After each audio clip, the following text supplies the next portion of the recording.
এয়া আপোনালোকক দেখাবলৈ লৈছোঁ যোৱাকালি যোৱা ৰাতিৰ যি বিধ্বংসী ধুমুহাৰ ফলত আমাৰ তামোলচিগা ৰাস মন্দিৰৰ ৰাস মঞ্চ ভাগ সম্পূৰ্ণ বিধ্বস্ত হৈছে আৰু গেটত দেখিছেনে সন্মুখতে গেটখন গোটেইখন ভাগি গৈছে।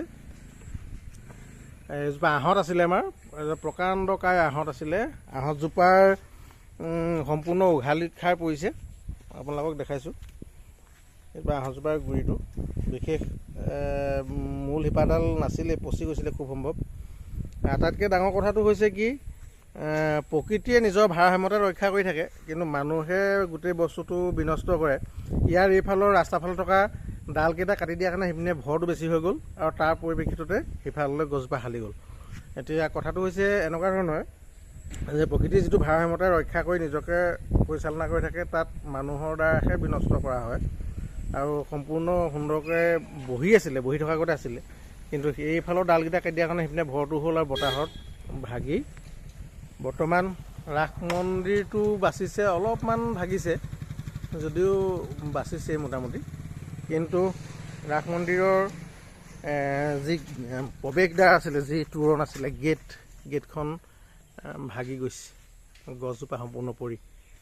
আপোনালোকক দেখাইছোঁ। তাৰ পাছতে আমি দেখাবলৈ বিচাৰিছোঁ ইয়াৰ শৰাই সঁফুৰা ওপৰৰ পৰা পৰি ভাগি, এইবিলাক আমিয়ে নিৰ্মাণ কৰিছিলোঁ এটা সময়ত। শৰাই এখন মুৰ্গীতে বনাই আনিছিলে, এইখনৰ ইয়াত গোটেই বাস্তুটো ময়ে বনাইছিলোঁ, এয়া ভাগি গ'ল।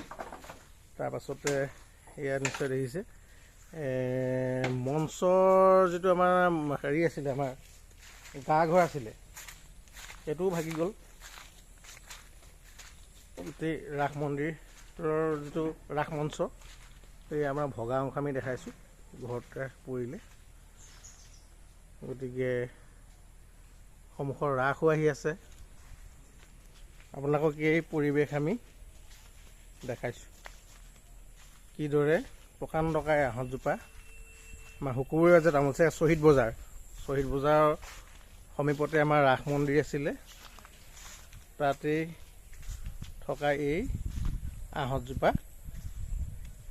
বিধ্বংসী ধুমুহাত যোৱাকালি উঘাল খাই সমগ্ৰ পৰিৱেশটোৱেই ধ্বংসময় কৰি তুলিলে।